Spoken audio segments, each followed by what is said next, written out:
الحمد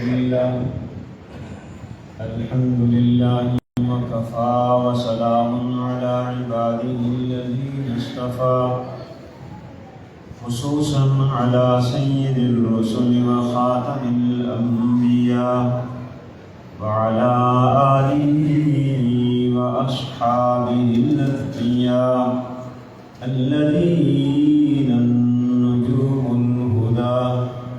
أما بعد فأعوذ بالله من الشيطان الرجيم. بسم الله الرحمن الرحيم.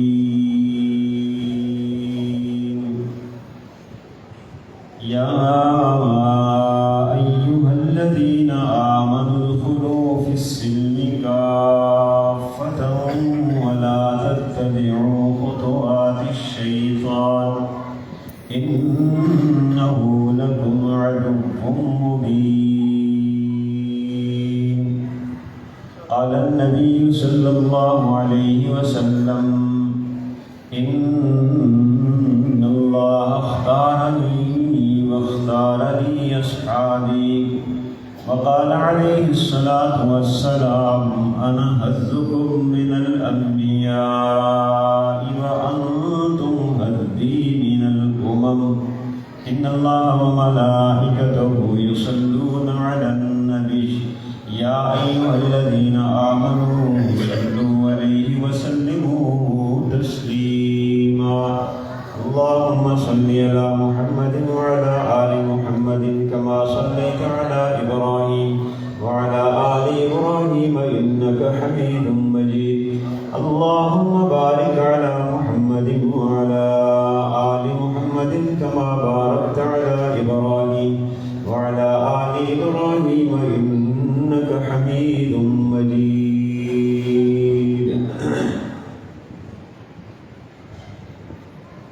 ذی وقار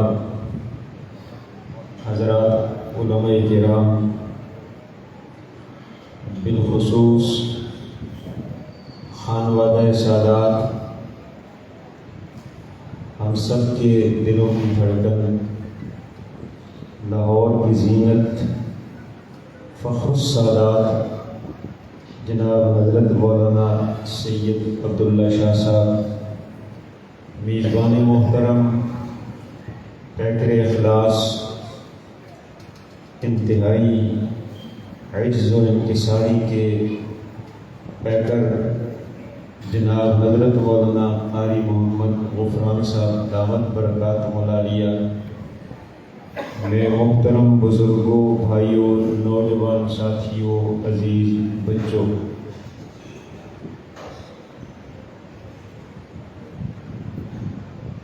ہمارے بزرگوں کا مقولہ ہے، اور بزرگ بھی وہ آتے ہوئے آپ کی مسجد کے قریب میرے حضرت شاہ صاحب سے اپنے محبوب استاذ، جن کا ان کی زبان سے میں محبوب تلمیذ اور شاگرد ہوں، ابھی حال ہی میں دنیا چھوڑ کر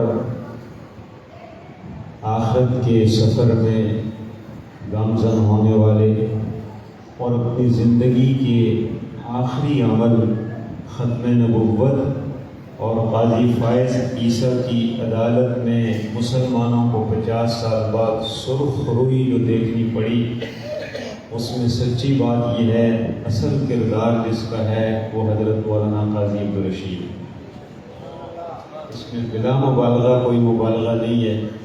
میں ان کا ذکر کر رہا تھا کہ ہمارے استاذ حضرت مولانا قاضی عبدالرشید صاحب نور اللہ مرقدہ رحمہ اللہ تعالی رحمتاً واسعہ ارشاد فرمایا کرتے تھے کہ جب کوئی کسی کے اندر حسن تلاش کرے اور کوئی کسی کی اچھائی بیان کرے، کبھی بھی یہ نہ سمجھ، اور یہ منسوب فرمایا کرتے تھے امام غزالی کی طرف، اللہ یہ منسوب فرمایا کرتے تھے امام غزالی کی طرف، فرمایا کرتے تھے امام غزالی رحمہ اللہ نے فرمایا کہ کوئی کسی کا اچھائی بیان کرے، حسن تلاش کرے، تو حسن اس میں نہیں ہوتا کہ جس کے بارے میں کہا جائے اصل میں حسن اس میں ہوتا ہے جس کو حسن نظر آ رہا ہوتا ہے۔ مجھ سے پہلے حضرت شاہ صاحب نے اور ہمارے میزبان محترم نے جو میرے بارے میں باتیں کی ہیں، ذاتی حیثیت میں ان کا 1% اہل نہیں ہوں۔ مبارک مجلس میں دعا رائی بھی کر سکتی ہے کہ خدا مجھے پہاڑ بنا دے، رائی بھی دعا کر سکتی ہے کہ مجھے خدا پہاڑ بنا دے، زمین بھی دعا کر سکتی ہے خدا مجھے آسمان بنا دے۔ اس لیے آج یہ زمین کی خاک کا ذرہ سادات علماء اور ان پرخلوص بھائیوں کی مجلس میں اپنی حقارت، اپنی کمزوری، اپنی کم مائگی کا اعتراف کرتے ہوئے یہ دعا ضرور کر سکتے ہیں، رب العزت ان کی کہی ہوئی باتوں کو ہم سب کے حق میں سچا فرما دے۔ میں آپ کی زیادہ دیر سمع خراشی نہیں کروں گا، میں چند باتیں آپ کی جھولی میں اس نیت سے ڈالوں گا رب العزت مجھے بھی اور آپ کو بھی ان پر عمل کر کے ہماری دنیا آخرت کو سنورنا نصیب فرما دے۔ میں مہمان ہوں اور آپ میرے میزبان ہیں۔ میزبانوں کو اگر کوئی شکوہ کر کے بےزتی کا جملہ بھی کر دے، اگنور کر دیا جاتا ہے۔ اس لیے میں اپنی بات کا آغاز ایک ایسی بات سے کرنے لگا ہوں جس کو میں کہہ رہا ہوں کہ ظاہر میں یہ بےزتی ہے، لیکن میری مجبوری ہے، میں اپنی بات اس سے شروع کرنے لگا ہوں۔ اپنی زبان سے نہیں کہوں گا، پنجاب ہی کے اپنے اس استاد کی زبان سے کہوں گا جو خالی استاد نہیں تھے، دنیا سے گئے، دنیا نے ان کو امام اہل سنت کہا۔ امام اہل سنت کہا ہے، وہ امام اہل سنت حضرت مولانا شیخ سرفراز خان صاحب صفدر نبر اللہ عمر قدہ میرے استاد تھے، اور ایک جملہ فرمایا کرتے تھے آپ لوگوں کے بارے میں، اس دھرتی کے بارے میں نام لے کے فرماتے تھے، فرمایا کرتے تھے پنجاب کی دھرتی اتنی زرخیز ہے، پنجاب کی دھرتی اتنی زرخیز ہے، یہاں جو بھی آیا ہے اس کو کوئی نہ کوئی مرید ضرور مل گئے۔ کرتے تھے پنجاب کی دھرتی اتنی زرخیز ہے، یہاں جو بھی آیا ہے اس کو کچھ مرید ضرور ملے ہیں۔ اگلا جملہ بڑا پیارا تھا، فرمایا کرتے تھے اب تک ایک دعویٰ رہ گیا ہے، اس سے پہلے سارے دعوے ہو چکی، اب تک ایک دعویٰ رہ گیا ہے کہ پنجاب میں ابھی تک خدا بن کے نہیں آیا، اور میں سرفراز میرا تجربہ یہ کہتا ہے اگر پنجاب میں کوئی ایسا آ گیا جس نے کہا کہ میں خدا ہوں تو اس کو بھی 2-4 مرید مل جائیں، اس کو بھی 2-4 ماننے والے مل جائیں گے۔ یہاں تو یہ بات ہے۔ اب اگلی بات میرے ضمیر کی سنیں، میں بھی اسی امام کا شاگرد ہوں۔ اب میں اگلی بات کہنے لگا ہوں، خدا قسم اگر اس پنجاب کی دھرتی پہ فتنے آئے ہیں تو اللہ کی قسم کھا کر کہتے ہیں، ابھی شاہ صاحب مجھے تعارف کرا رہے تھے، ابھی شاہ صاحب کہہ رہے تھے کہ 10,000 نوجوانوں کو جس گلی کے اندر بند کر کے سن 53 کے اندر گولیوں سے بھون دیا گیا، وہ بھی سارے پنجاب ہی کے تھے، وہ بھی تو سارے پنجاب ہی کا تو تھے نا، وہ بھی پنجاب کے تھے۔ رب العزت نے جہاں پنجاب کے اندر اس 5 دریاؤں کی سرزمین کے اندر جہاں خدا نے فتنے والے بھیجے ہیں، ان فتنوں کا گلا گھونٹنے والے اور فتنوں کو لگام دینے والے بھی خدا نے پنجاب ہی سے اٹھائے۔ میں عرض کرنے لگا ہوں، میں اس کا اگلا جملہ کہنے لگا ہوں، اس کے لیے ایک بات کہتا ہوں کہ ان سارے فتنوں کا مقابلہ کرنے کے لیے یہی میرا امام ہے، یہی میرے استاد ہیں، انہی سے بات شروع کرنے لگا ہوں، اور اسی لیے میں نے یہ باتیں آپ کی تھوڑی سی گویا ایک قسم کی میں نے آپ کی بے عزتی کہہ دیں، یہ میں ہاتھ جوڑ کے کہتا ہوں تھا، کفر کا طلوع تھا، حقیقت میں وہ کفر کا طلوع تھا، اور امت اکٹھی ہوئی ہے کہ غلام احمد پرویز خفا نہیں ہونا، آج اس کے پیروکار آئے ہیں جدید رنگ میں، اور وہ بھی آپ کے لاہور میں بیٹھے ہوئے ہیں، وہ بھی آپ کے لاہور میں بیٹھے ہوئے ہیں، جدید رنگ میں آئے ہیں، لیکن امت اکٹھی ہوئی ہے، امت اکٹھی ہوئی ہے، اور امت نے کہا جو محمد الرسول اللہ کو نہ مانے وہ بھی کافر ہے، جو حدیث پیغمبر کو نہ مانے وہ بھی کافر ہے، وہ بھی کافر ہے۔ منکرین حدیث پہ امت نے غلام احمد پرویز اور اس کے ماننے والوں پہ امت نے متفقہ کفر کا فتویٰ لگایا۔ میں عرض یہ کرتا ہوں، اسی سلسلے کا ایک آدمی تھا جس نے ایک کتاب لکھی دو اسلام، ایک کتاب لکھی دو قرآن، غلام جیلانی برق اس کا نام تھا۔ اس غلام جیلانی برق کو جواب دینے والے، منکرین حدیث کا مقابلہ کرنے والے بے شمار لوگ تھے، لیکن ان بے شمار لوگوں میں آخر میں جس ہستی نے اس کے سوالوں کا جواب دیا، دو قرآن کے مقابلے میں ایک قرآن کتاب لکھی، میرے پاس لائبریری میں موجود ہے، دو اسلام کے مقابلے میں صرف ایک اسلام کتاب لکھی، میرے پاس لائبریری میں موجود ہے۔ حضرت نے جس وقت یہ کتابیں لکھی تو پھر غلام جیلانی برق جیسے منکر حدیث نے علل اعلان کہہ دیا، کہا میری کتابوں کا جواب بہت لوگوں نے دیا، لیکن جیسا شیخ سرفراز نے دیا ایسا کسی نے نہیں دیا، اس لیے میں شیخ سرفراز کے جواب سے متاثر ہو کر آج غلام احمد پرویز پہ لعنت بھیجتا ہوں، غلام احمد پرویز کے اس سلسلے سے اپنے آپ کو الگ کرتا ہوں، اور اپنی پچھلی ساری کتابوں سے رجوع کر کے شیخ سرفراز خان صفدر کے موقف کی تائید کر کے دوبارہ اسلام میں داخل ہوتا ہوں۔ نعرہ تکبیر، نعرہ تکبیر، علماء اہل سنت، حقانیت اسلام، حضرت مولانا علامہ سرفراز خان صفدر صاحب۔ حضرت فرماتے تھے اپنے مرشد العلماء، جامع المعقول والمنقول، بانی دارالعلوم دیوبند، بقیت السلف، حضرت مولانا محمد قاسم نانوتوی کا تذکرہ جس وقت کرتے تھے حضرت وجد کی کیفیت ہوتی۔ میں حضرت نانوتوی کے اس ایک واقعے سے اپنی بات کو شروع کرتا ہوں۔ حضرت فرمایا کرتے تھے بر صغیر کے اندر دنیا بہت تھی، لیکن دو بڑے فتنوں کے بانی تھے، ایک کو کہتے تھے فنڈر پادری، دوسرے کو کہتے تھے سردیانند سرسوتی آریہ مذہب کا تھا، فنڈر پادری عیسائیوں کا تھا، عیسائیوں کی 9 زبانیں وہ دنیا کی جانتا تھا، جس زبان میں کھڑا ہوتا مجمع کہتا آج فرانسیسی میں تقریر کرو، وہ فرانسیسی میں تقریر شروع کرتا، پھر بدی کئی گھنٹے، آج انگلش میں تقریر کرو، انگلش میں کئی گھنٹے تقریر کرتا، ابھی عربی میں تقریر کرو، وہ عربی میں شروع ہوتا، ابھی ہندی میں کرو، ہندی میں شروع ہوتا۔ کیا لینا ہے تفصیلات کا وقت۔ مولانا محمد قاسم نانوتوی نے اس سردیانند سرسوتی کے ساتھ مناظرہ بھی کیا، اور اس کے 114 سوالوں کے جواب میں اس نے 114 سوال کیے تھے، قرآن پہ اعتراض، اسلام پہ اعتراض۔ اس 114 سوالوں کے جواب میں حضرت نانوتوی نے کتاب لکھی تھی جس کا نام تھا انتصار الاسلام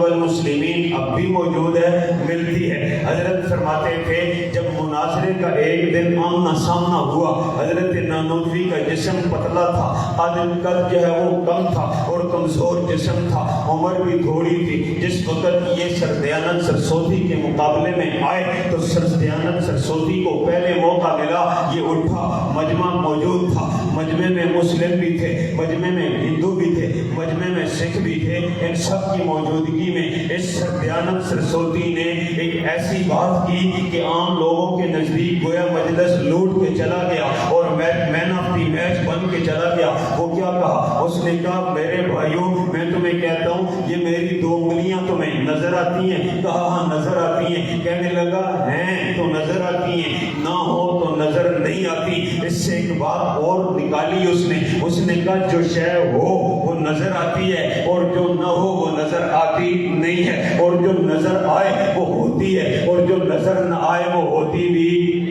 آپ کو بات سمجھ آ رہی ہے؟ جو شے نظر آئے وہ ہوتی ہے، جو نظر نہ آئے وہ نہیں ہوتی، جو ہو وہ نظر آتی آتی ہے، جو نہ ہو وہ نظر نہیں آتی۔ جب ذہن بن گیا جو ہزاروں کے مجمع میں کہنے لگا کوئی مسلم اٹھے، کوئی ہندو اٹھے، کوئی سکھ اٹھے، کوئی آریہ اٹھے اور اٹھ کر مجھے بتائے جس اللہ کا کلمہ یہ قاسم نانوتوی پڑھتا ہے، جس خدا کا کلمہ یہ مسلمان پڑھتا ہے، اس خدا کو کسی نے دیکھا ہے؟ ظاہر ہے کسی نے دیکھا۔ اگر کوئی مسلمان کہہ دے دیکھا ہے، ہم سارے مل کر کہیں گے کافر، ہم سارے مل کر کہیں گے کافر ہے۔ کسی نے دیکھا نہیں ہے۔ جب کسی نے نہیں دیکھا، سارا مجمع چپ ہے۔ کہنے لگا، اب جملہ سننا، کہنے لگا یہ سر دیانت سرسوتی کہنے لگا دیکھو میں نے تمہیں کہا جو ہو نظر آتا ہے، جو نہ ہو نظر نہیں آتا۔ تم کہتے ہم نے دیکھا نہیں، ہوتا تو نظر آتا، ہوتا نظر آتا، ہے ہی نہیں ہے، نظر نہیں آیا۔ لوگ سمجھے ہم ہار گئے، مسلمان سمجھے ہم ہار گئے ہیں، بس میدان لوٹ لیا ہے، جیت گئے۔ لیکن ہمیشہ مسلمانوں کی رعایا یہی سمجھا کرتی ہے، ان کو اپنے علماء پہ بے اعتمادی ہوتی ہے۔ اگر نہیں ہے کبھی بھی خدا تعالیٰ اسلام کو بے یار و مددگار چھوڑتا نہیں ہے۔ اب باری آ گئی قاسم العلوم والخیرات کی، باری آ گئی بانی دارالعلوم دیوبند کی۔ اٹھ کر کھڑے ہوئے حضرت نے دو قسم کے دلیلیں دینے ہیں، ایک الزامی جواب دینا ہے، ایک تحقیقی جواب دینا ہے۔ الزامی جواب میرا مجمع سنے گا، اش کرے گا، ایمان تازہ ہوگا۔ حضرت نانوتوی اٹھے اور اٹھ کر کہا اس مجمع سے میں پہلا سوال کرتا ہوں، کوئی ہندو جواب دے، کوئی سکھ جواب دے، کوئی آریہ جواب دے، کوئی مسلمان جواب دے کہ یہ جو پنڈت صاحب آپ سے مخاطب تھے، بتاؤ اس پنڈت صاحب کی عقل کسی نے دیکھی ہے یا نہیں دیکھی ہے؟ اس پنڈت صاحب کی عقل کسی نے دیکھی ہے؟ کسی نے اس پنڈت صاحب کی عقل دیکھی ہے؟ اب پنڈت صاحب بھی چپ ہے، آریہ بھی چپ ہے، سکھ بھی چپ ہے، ہندو بھی چپ ہے، مسلم بھی چپ ہے، عقل کسی کو نظر آتی نہیں ہے۔ حضرت نانوتوی نے وہی جملہ واپس کیا، کہا ہوتی تو نظر آتی، نظر آتی، ہوتی تو نظر آتی، عقل ہے ہی نہیں ہے اس لیے نظر آئی۔ مجھے بتاؤ جیسا منہ تھا ویسا تھپڑ لگا یا نہیں لگا؟ ایسا ہی تھپڑ لگا، کہا ہوتی تو نظر آتی۔ اب تین بجبی ایک رنگ آئے اور دوسرا جائے، کبھی کوئی رنگ بدلے کبھی کوئی رنگ بدلے۔ حضرت نانوتوی نے جب الزامی جواب دے دیا، اس الزامی جواب کے بعد حضرت نانوتوی نے اب تحقیقی جواب بتانا ہے۔ آؤ میں تمہیں بتاتا ہوں، کچھ چیزیں نہیں بھی ہوتی، نظر نہیں بھی آتی، پھر بھی ہوتی ہیں اور ہو کر نظر نہیں آتی ہیں۔ بتاؤں گا کس طرح؟ کہا اگر میں چاہوں خدا قسم ریت کے ذروں سے ثابت کرو، اگر میں چاہوں آسمان کے ستاروں سے ثابت کرو، اگر میں چاہوں درختوں کے پتوں سے ثابت کرو، اگر میں چاہوں انسان کے بال سے ثابت کروں، لیکن میں اس چیز سے ثابت کرتا ہوں جس چیز سے معراج کے موقع پہ علم کو ثابت کیا گیا ہے، علم کو ثابت کیا گیا ہے۔ کہا ذرا دودھ کا پیالہ لاؤ، آج نانوتوی خدا کو ثابت کرنے لگا، آج نانوتوی خدا کو ثابت کرنے لگا ہے۔ دودھ کا پیالہ لاؤ، دودھ کا پیالہ آ گیا، نانوتوی کھڑے ہیں، سب مجمع موجود ہے۔ حضرت نانوتوی نے دودھ کا پیالہ یوں دکھایا اور سارے مجمع کو دکھا کر کہا مجھے بتاؤ اس پیالے میں کیا ہے؟ کہا دودھ ہے۔ اب مجھے بتاؤ اس دودھ میں گھی ہے یا نہیں ہے؟ اس دودھ میں مکھن ہے یا نہیں ہے؟ اس دودھ میں دہی ہے یا نہیں ہے؟ سب نے کہا اس دودھ میں دہی بھی موجود ہے، اس دودھ میں مکھن بھی موجود ہے، اس دودھ میں گھی بھی موجود ہے۔ کہا نظر نہیں آتا، پھر بھی تم کہتے ہو ہے، پتہ تو چل گیا کچھ شے ہوتی ہے نظر آتی نہیں ہے، نظر نہ آتے بھی ہوتی ہے۔ پتہ یہ چلا جب دودھ کے اندر مکھن ہے نظر نہ آئے تب بھی ہے، دودھ میں گھی ہے نظر نہ آئے تب بھی ہے، دودھ میں دہی ہے نظر نہ آئے تب بھی ہے، کائنات میں خدا ہے نظر نہ آئے تب بھی ہے۔ میں دکھاتا ہوں، ہے کہاں کا میں دکھاتا ہوں، آؤ میں تمہیں دکھاتا ہوں۔ اگلا سوال یہ ہے اس دودھ کے پیالے میں 1 کلو دودھ ہے، اس 1 کلو دودھ میں میرا سوال یہ ہے کون سے پاؤں میں گھی چھپا ہوا ہے، کون سی چٹان میں مکھن چھپا ہوا ہے اور کون سے کنارے پہ دہی چھپا ہوا ہے؟ ہر ایک کا جواب یہ ہوتا ہے کہ دہی بھی سارے دودھ میں پھیلا ہوا ہے، گھی بھی سارے دودھ کے ذرے ذرے میں پھیلا ہوا ہے، مکھن بھی سارے دودھ کے قطرے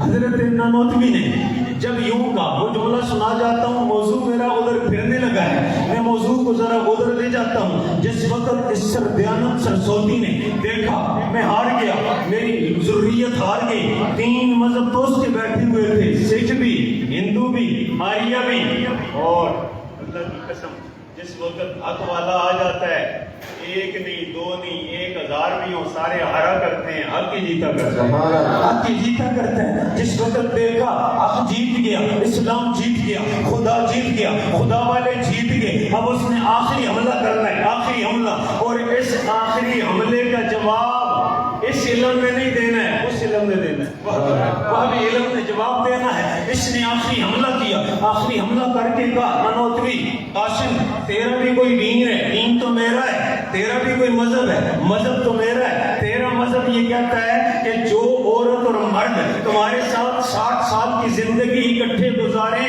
مر جائے وہی زندہ آدمی اس کو نہلائے دھلائے، کپڑا پہنائے، کفن پہنائے، پھر جا کر مٹی میں گاڑ دے، پھر جا کر مٹی میں گاڑ دے. یہ بھی کوئی مذہب ہے؟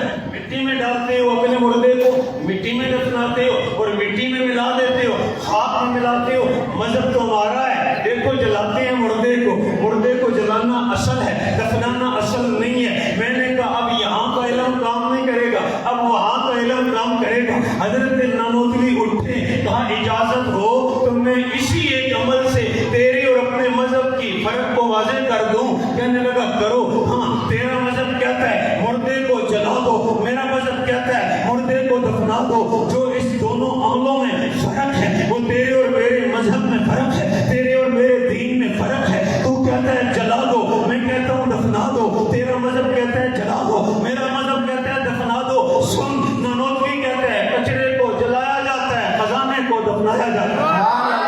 نعرہ تکبیر، نعرہ تکبیر. حقانیت اسلام، حقانیت اسلام، مذہب اسلام، عزت اسلام، مولانا محمد قاسم نانوتوی.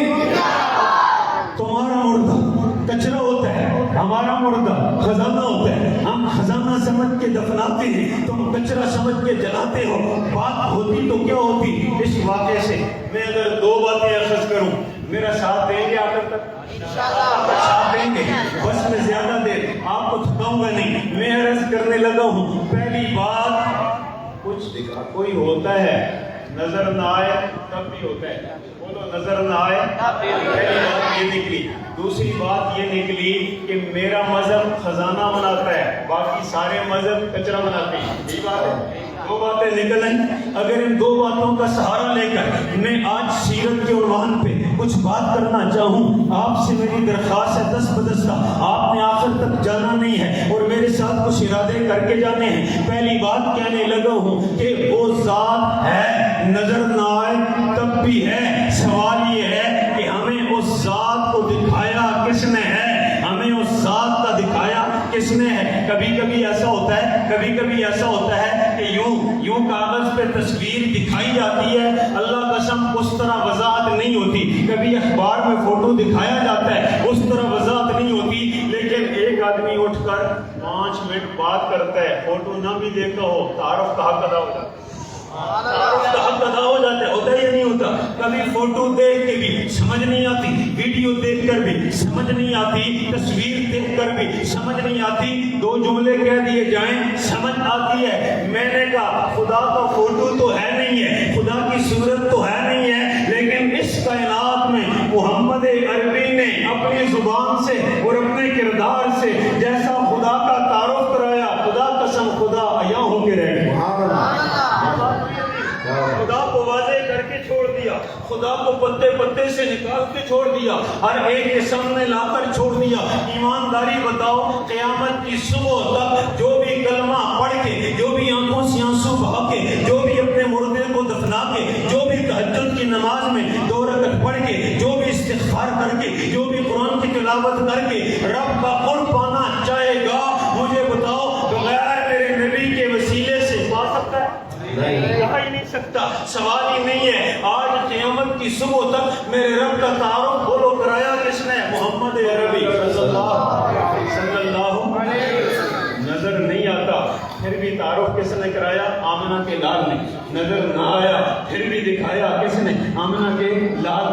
اللہ کی قسم کھا کر کہتا ہوں 1,00,000 روپیہ ہدیہ لا کر دینے والا جب نظر پڑتی ہے اٹھ کر ملتے ہیں کہ اس نے نیکی کی تھی. میری بیٹی کی شادی میں سارا خرچہ برداشت کرنے والا میں اس کا احسان مند رہتا ہوں. اللہ کی قسم ساری دنیا جو ہمارے قدموں میں لا کر ڈھیر کر دے اس کا احسان اتنا نہیں مانا جاتا جتنا رب کا تعارف کرانے والے محمد عربی کا احسان, جتنا محمد عربی کا اس امت پہ اس انسانیت پہ احسان ہے. اگلا جملہ کہتا ہوں کہ میرا مذہب خزانہ بناتا ہے باقی سارے مذہب ہیں. تو آئیے یہ خزانہ کس نے بنایا؟ سارے میرے ساتھ کہیں گے آمنہ کے لال, عبداللہ کے در یتیم, گنبد خضرا کے مکین جناب محمد الرسول اللہ صلی اللہ علیہ وسلم نہ ہوتے ہم کچرے کا کچرا ہوتے, ہم گند کا ڈھیر ہوتے, ہم روڑی کا کچرا ہوتے, ہم گند کے اوپر پڑے ہوئے شاخوں سے زیادہ غلیظ ہوتے, زیادہ ذلیل ہوتے, جہنم کا ایندھن ہوتے. میں نہیں کہتا, قرآن کا 4واں پارہ کہتا ہے, سورہ آل عمران کہتی ہے, قرآن مجید کہتا ہے وَكُنْتُمْ عَلَى شَفَا حُفْرَةٍ مِنَ النَّارِ فَأَنْقَذَكُم مِّنْهَا. محمد عربی آئے جس وقت وہ آئے تم لوگ جو تھے تم جہنم کے بالکل دہانے پہ کھڑے تھے, جہنم کے بالکل کنارے پہ کھڑے تھے. ادھر سے دھکا لگتا موت کا, ادھر سے تم نے جہنم میں جانا تھا. دعائیں دو میرے محمد کو, دعائیں دو میرے نبی کو. آتا کیا ہے, کیا ہے؟ حضور نے خود نقشہ کھینچا ہے, فرمایا جس طرح پتنگا اڑتا ہے موم بتی پہ جاتا ہے, پاس بیٹھا ہوا جاتا ہے, جانتا ہے جائے گا چلے گا مرے گا, لیکن یہ پتنگے کو پیچھے کرتا ہے, پتنگا پھرا کے زور دیتا ہے. فرمایا او میرے صحابہ میں محمد آیا ہوں, تمہاری حالت ان پتنگوں جیسی تھی جو پتنگے آگ کے اوپر جلتے ہیں روشنی لینے کے لیے. تم نے جہنم میں چلے جانا تھا. انا آخذکم بحجزکم, انا آخذکم بحجزکم, میں تمہاری ان کمروں سے پکڑ کر تمہیں پیچھے کھینچتا ہوں, تم جہنم کی طرف چلتے ہو. شکر کرو میں نے تمہیں کھینچ کر جہنم سے بچا کر جنت کا وارث بنا دیا. ایک موقع اور تھا, ایک موقع ذہن میں آیا, اچانک ہی آیا. شماس بن قیس نام ایک آدمی کا, یہودی ہے. شماس بن قیس دیکھا یہ اوس, یہ خزرج, یہ انصار لڑائیاں کرنے والے 40 سال آج شیر شکر ہیں. پیسے دیے اس شماس بن قیس کو, ایک یہودی ہے. شماس بن قیس بیٹھا, اس نے جنگ بواس کا تذکرہ کیا. دونوں آپس میں لڑ پڑے.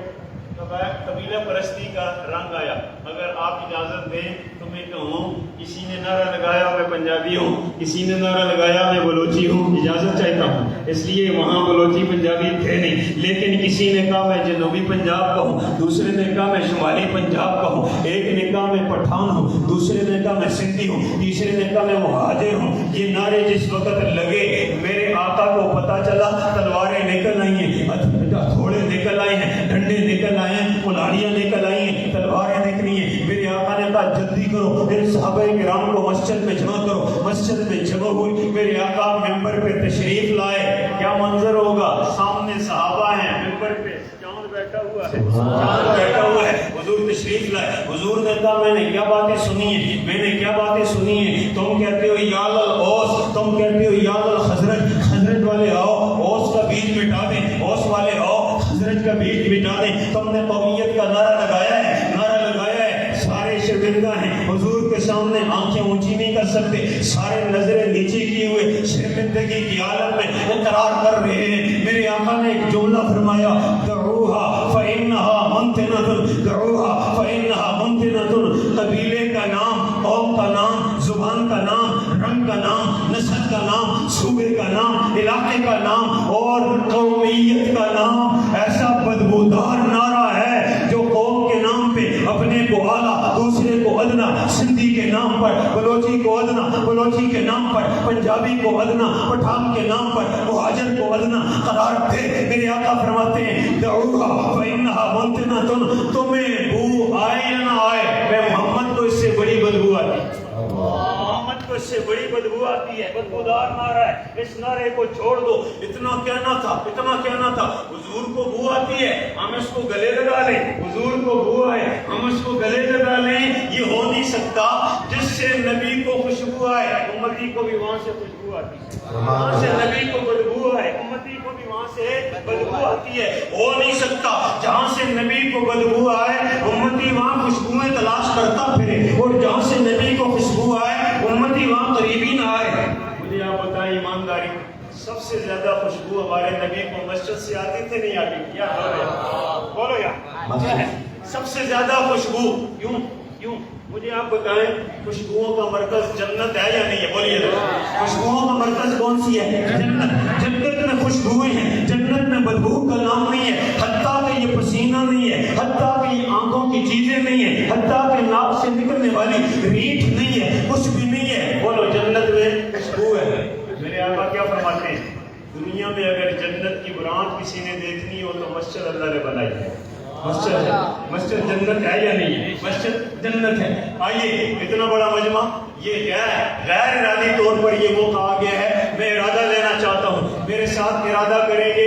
ہم سارے خوشبو چاہتے ہیں بدبو چاہتے ہیں؟ سارے بولے ہم کیا چاہتے ہیں؟ ہمارے نبی کو سب سے زیادہ خوشبو کہاں سے آتی ہے؟ مسجد سے۔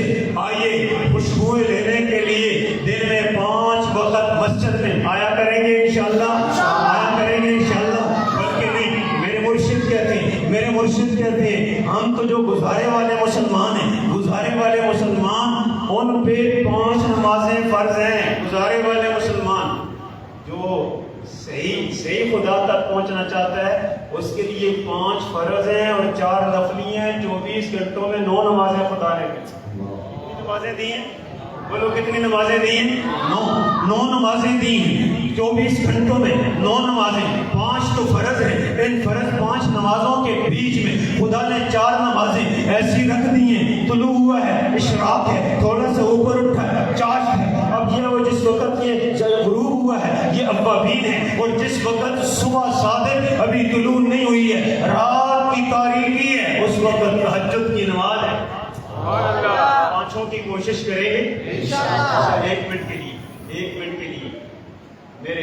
یہ جملہ بھی میرے استادوں قاضی عبدالرشید صاحب ہے، مولانا قاضی عبدالرشید صاحب فرمایا کرتے تھے ایک آدمی، ہم نے حضرت کی زبان سے یہ بات سنی، فرمایا ایک آدمی خدا کے دربار میں پیش ہوا، اللہ کے دربار میں پیش ہوا، اللہ تعالیٰ نے نامہ عمل دیکھا۔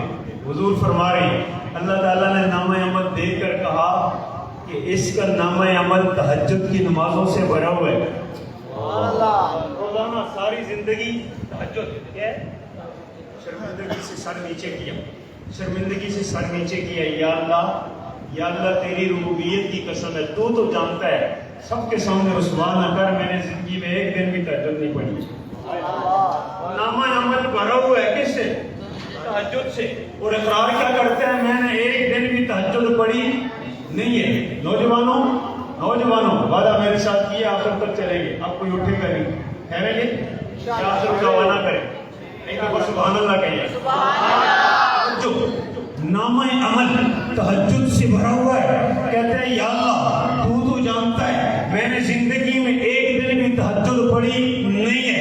رب ذوالجلال کا جواب سنیے، نامہ عمل کی جسٹیفیکیشن دیکھیے میرے رب کی زبان سے۔ حضرت فرماتے ہیں، میرے آقا فرماتے ہیں، رب نے کہا میں بھی جانتا ہوں تو نے ایک دن تہجد نہیں پڑھی ہے، پھر بھی میرے فرشتے کسی کے ساتھ زیادتی نہیں کرتے۔ ہم نے فرشتوں کو بتایا ہوا ہے تو روزانہ رات کو نیت کر کے سوتا تھا یا اللہ تہجد کے لیے اٹھوں گا، اٹھ تو ایک دن بھی نہیں سکا، اٹھ کر تو نے تہجد ایک دن بھی نہیں پڑھی، میرے فرشتوں نے تیری نیتوں پہ روزانہ کی تہجد لکھی ہے۔ میں ربی ظالم نہیں ہوں، میں ربی ظلام للعبید نہیں ہوں، میں ربی تیرے ساتھ زیادتی کرنے والا نہیں ہوں۔ جا تیری نیتوں کی بنیاد پہ ساری زندگی کی تہجد کا ثواب دے دے، ساری زندگی کی تہجد کا۔ آئیے اور نیت تو کر سکتے ہیں نا، یہ 5 فرض تو نہیں چھوڑیں گے، 4 نفلی بھی پڑھنے کی کوشش کریں گے انشاءاللہ۔ فرض تو نہیں چھوڑیں گے، فرض نہیں چھوٹے گا، اور 4 نفلی اشراق بھی، چاشت بھی، اوابین بھی اور تہجد بھی کوشش کریں گے، نیت کریں گے انشاءاللہ، کریں گے۔ آئیے خدا کا تعارف کرایا، ہمارے مردوں کو خزانہ بنایا، ہمارے مردوں کو خزانہ بنایا۔ میں بہت ساری باتیں بیچ میں چھوڑ کر آئیے ایک بات کہنے لگا ہوں. خزانہ مردہ بنتا کس وقت ہے؟ خزانہ کس وقت بنتا ہے؟ اگر میں لاہور کے واسیوں سے آج جمعہ جہاں میں نے پڑھایا وہاں میں نے یہ ارادہ لیا ہے، میرا دل کرتا ہے میں یہاں پر یہ ارادہ لے لوں، میرے ساتھ ارادہ کریں. مردہ کون ہوتا ہے؟ زندہ کون ہوتا ہے؟ مردہ کون ہوتا ہے؟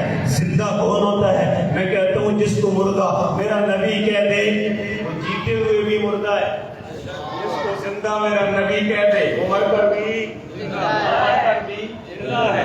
جس کو زندہ میرا نبی کہہ دے، جس کو زندہ میرا نبی کہہ دے وہ زندہ ہے، مرا ہوا بھی زندہ ہے. جس کو مردہ میرا نبی کہہ دے وہ چلتا پھرتا بھی بولو مردہ ہے.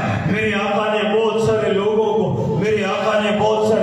کو سرٹیفکیٹ دیے ہیں زندگی کے، بہت سارے لوگوں کو سرٹیفکیٹ دیے ہیں مردہ ہونے کے. غور کرنا، میرے آقا کی زندگی کا آغاز ہے، ایک اختتام ہے.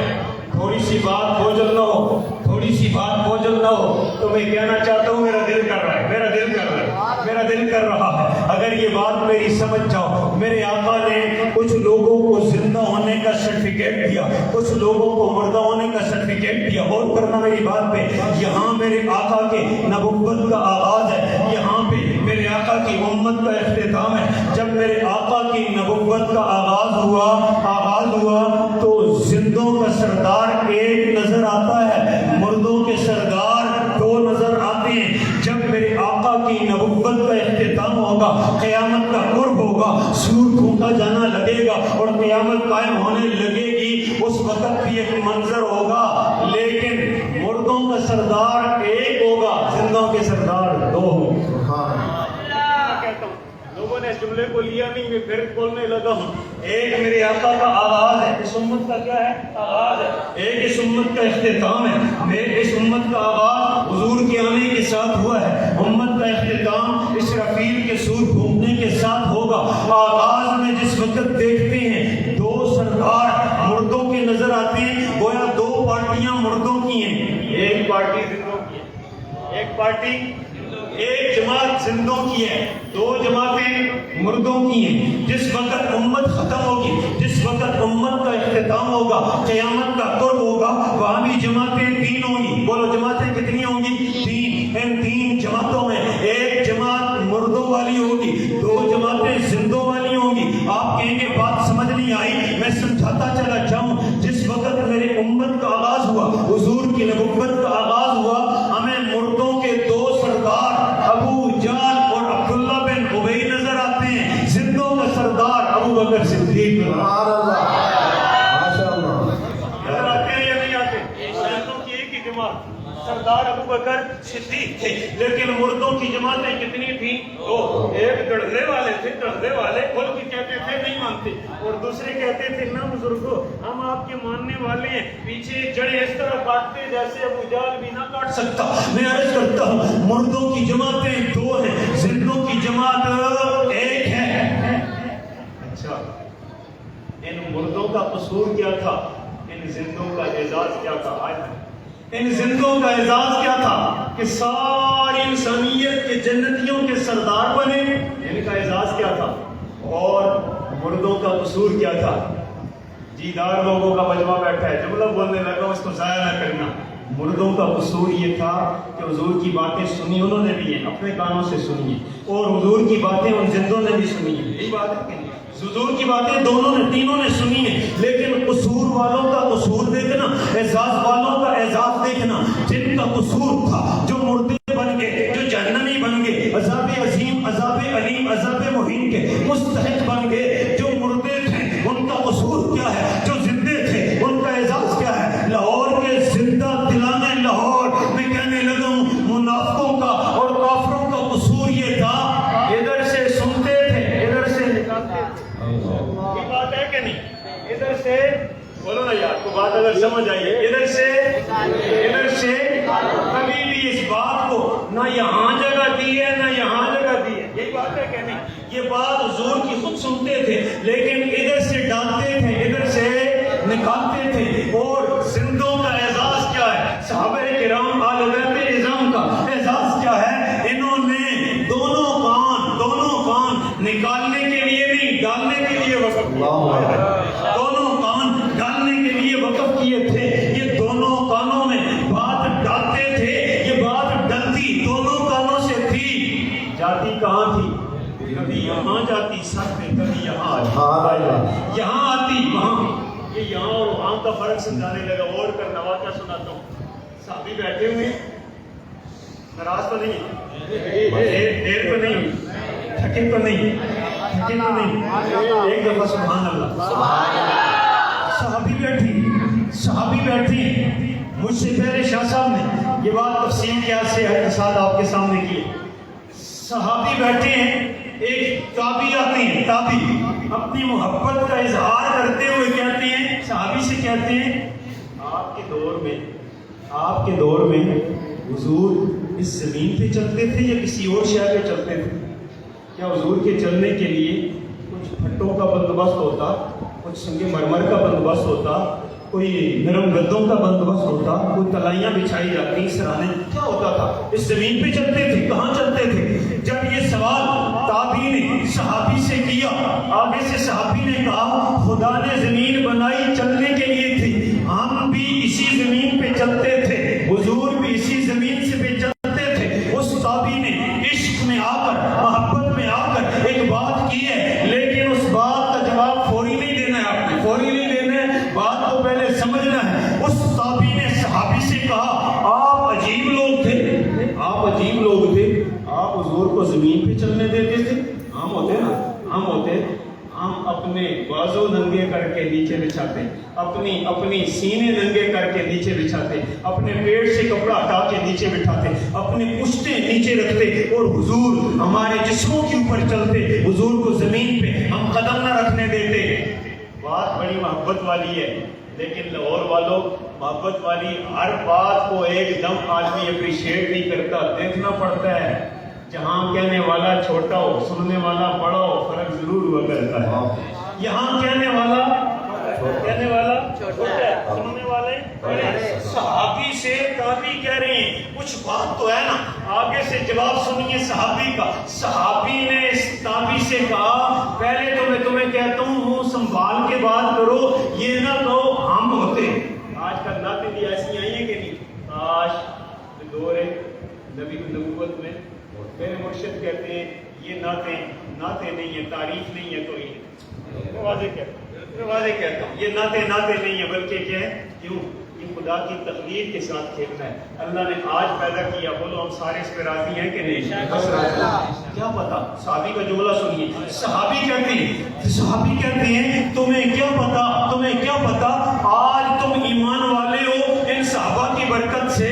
اگر اس وقت خدا تمہیں پیدا کر دیتا, پتہ نہیں حضور کی مجلس میں ہوتے یا مجاہد کی ڈیوٹی میں ہوتے. اتنے تھے, زیادتیاں اتنی تھیں کہ تم نے ظلم برداشت کر سکنے تھے یا نہیں کر سکنے تھے. تم نے عبداللہ بن ابی کے پاس جانا تھا یا حضور کے پاس, اس لیے کبھی یہ نہ کہا کرو کہ ہم حضور کے دور میں ہوتے تو یہ کر دیتے. یہ بڑے دعوے ہوتے ہیں, اللہ حفاظت فرمائے. اگلا جملہ بڑا پیارا ہے.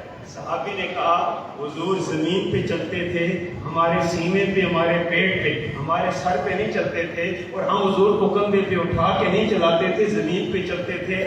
لیکن غور سے سن, ہم نے حضور کو زمین پہ چلنے سے تو نہیں روکا, لیکن جو باتیں حضور کے منہ سے نکلی ہیں ایک کو بھی زمین پہ نہیں گرنے دیا, سر پہ اٹھا. نعرہ تکبیر, نعرہ تکبیر. شان صحابہ, عظمت صحابہ, مقام صحابہ, نعرہ تکبیر.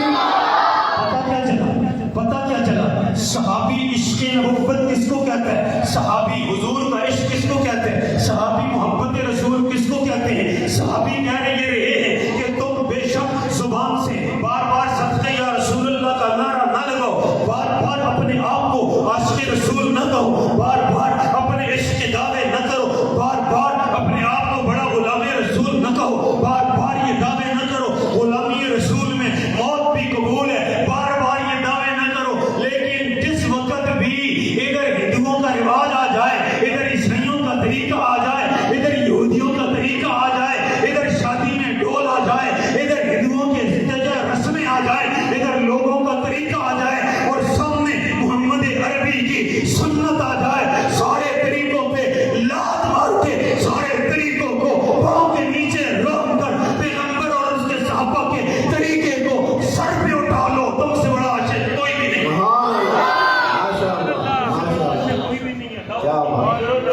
نہیں ہے، دعوت کی ضرورت نہیں ہے، غلامی رسول میں موت بھی قبول ہے۔ موت اس وقت قبول ہو جس وقت غمی حضور کے لیے چھوڑ سکے، جس وقت شادی کی رسمیں چھوڑ سکے، جس وقت اپنا چہرہ حضور والا بنا سکے، جس وقت اپنے بال حضور والے بنا سکے، جس وقت میں بات کہنے لگا ہوں خفا نہیں ہو جانا، یہ سمجھ میں سوال کروں کس کس نے اپنی بیوی کا مہر دے دیا ہے؟ پہلے بیوی کا مہر ادا کر پھر کر میں غلامی رسول میں بننا چاہتا ہوں۔ پہلے لوگوں کے رستے تنگ کرنے چھوڑ دے، تنگ رستی۔